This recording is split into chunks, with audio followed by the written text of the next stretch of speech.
Peace, peace. What up? AMiAM here. Y'all know who this is. Wrekonize representing Mayday. What up? Strange music in the house. Yeah. We're going to be conducting this interview on behalf of Ozone Effect. So make sure y'all follow the man, all platforms. We just got a couple questions for you. Cool, let's do it. We live here at Ozone Hip Hop Fest in Orlando, Florida.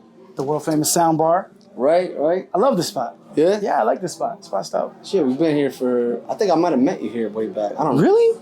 Dude, but this used to be called something different, right? Back booth. Yeah, Back okay, booth. yeah. I knew because when I walked in, I was like, felt kind of familiar, but I never remembered the name. And they're like, nah, it got changed management or whatever. I know Tony Manis used to always do battles Shows here and stuff like that. Yeah. Okay, cool. Yeah, So, I like the spot. Just had a couple questions for Cool. you. But what do you like? What's your take on the current state of hip hop right now, as of 2019? How you feel about it?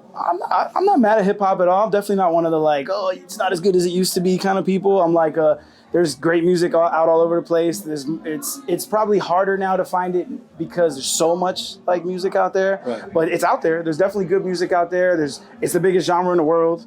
When we were growing up, it was not the biggest genre in the world, and that's not that long ago, but it's long enough to know that it's changed and it's grown to become the top genre in the world. So to me, like that's a win. Right. From commercial level all the way to the underground, that's dope. And then now I think as of like working in the business is not the greatest still in my opinion, right. And it's oversaturated as far as like the touring circuit is concerned. Really? License, yeah, because nobody can sell records now. So now everybody's like, what can we do? We can do shows, we can do merch, and we can do licensing. You know what I mean? Those are just a couple of things we can do. Yeah. So the licensing, trying to get your song licensed into something's tough because there's a line around the block to do it, and then to do shows. Like when we're doing tours now, when we're hitting up venues across the country, they're like, yeah, cool, we'll put you in. You'll be the fifth hole on a venue.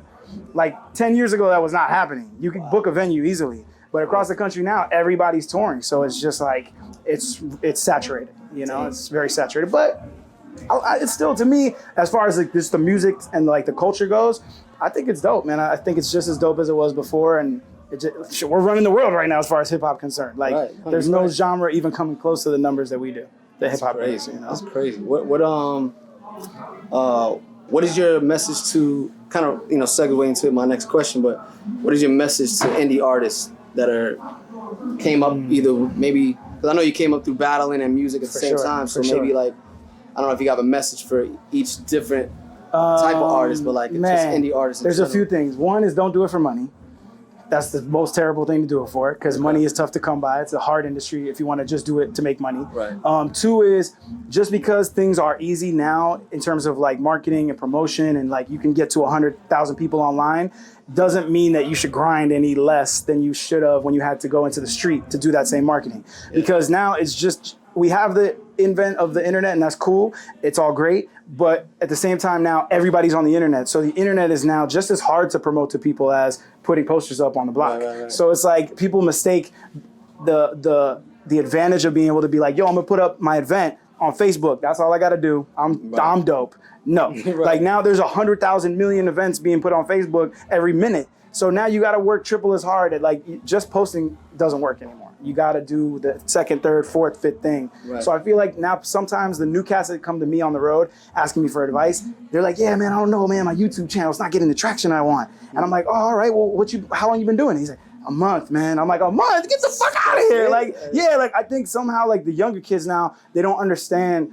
Like they're just thinking everything's so fast tracked that they expecting it to happen so fast. Right. To us back in the day, it was like, okay, you get signed, maybe you're gonna get into some overnight situation, get a hit record. Maybe. Cool. We kind of thought in that way too, but I feel like the grind still had to be harder then because you didn't have the illusion of advancement. You know what I mean? Like now, if you get 1,000 followers on Instagram, you're like, tight, I could sell 1,000 tickets at a show. No, you can't. Right. You just have 1,000 people on your Instagram. That's all that really means, So I feel like they got to grind just as hard, if not harder now, even though it seems like they have tools to make it easier, Right.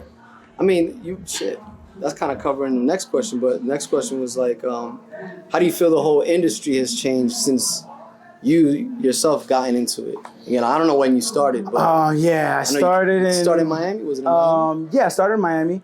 And then I started like writing and trying to record songs when I was in high school, which is like 99, 2001, I graduated. I'm aging myself now and shit. But yeah, I got into the business and like really started touring nationally in 2011.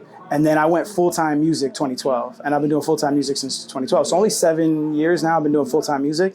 So it's cool, like it's crazy. It doesn't seem, I don't know if it seems like longer or shorter that I've been doing it, but I worked a full-time job since I was like 16 years old. So like to go like quit my job in 2012 because Strange Music wanted to put us on the Hostile Takeover tour, and my job had already let me leave for 2 months. And then I was like, yeah, so this next tour is 94 shows in 105 days. And our boss, who was cool as shit, looked at me and Plex, because we worked together, and he was like, yeah, I'm not gonna be able to let you come back after that. And I was like, cool, man, well, I gotta be out. And I quit. Yeah. And that was 2012, and I've been working full-time music since. So it's different in the sense that when we started, it was the accessibility wasn't as broad as it is now, you know, as close. You couldn't get to people as quick. Back in the day, we had to print up CDs. You had to drive thousands of miles to Scribble Jam and hustle your CDs. Yeah, you was in Scribble Jam. I went to 2 Scribble Jams. Yeah, dude, I went to 2. I drove myself. I flew myself the first time to Cincinnati, and I didn't have any homies that wanted to go. So I just flew myself there. What I was like 18 or some shit like that. Wow. Flew myself there, like stayed in a hotel downtown. Cincinnati was like grimy city, grimier than it is now back then. Yeah. I don't know what the fuck I was thinking. And I went by myself, got dropped off in a cab at Annie's. And then I got out with a camcorder. This is the thing I always remember. Got out with a camcorder, got to the front door, and they're like, you can't come in with a camcorder. And I was like, oh, and then Annie's kind of in the hood. So I'm like looking around and I'm like, what the fuck am I gonna do? This is pre-Uber, pre-fucking iPhones, all that shit. So I'm like, shit, I'm fucked. Like I'm sitting there having like a mini panic attack. And the security guard was like, look, man, he just got out of a cab, man. What is he gonna do? He's like, the dude at the door was like, look, just don't use it in there and we'll be good. And I was like, all right, cool, boom, I'm in there. But I had to go that year, flew myself out, drove the second year, and got in there, and it's just, it's just a... That's a different grind. Yeah, different grind. It's just it's a different kind of grind. And so, like, I've been going for a long time, and I feel like now it's just, if anything, you have to be more your own manager, your own booking agent. You have to do so much more than you had to do back then. Right. You have to be everybody now. You're right, that's true. You know, a lot of people don't, being that it's the new age, they kind of like, all right, internet, let me just stop with the street grind or whatever. Right. Is there anything? How can people follow you if they don't follow you already? Let them know. Oh man, I'm Wrekonize. What you got coming out? I'm at Wrekonize on all social platforms. I'm Wrekonize Music on Facebook. If you go to the website, it's wrekonizethemusic.com. And if you don't know, I'm in a group called Mayday Online or Mayday Music is where you find us. And yeah, we're coming to a city near you, October, November. We're around the whole country. Fire in the Sky Tour is what it's called. We'll be around the block. Come check us out. Appreciate you, bro. My brother, good to see you, bro. Ozone Effect, we out.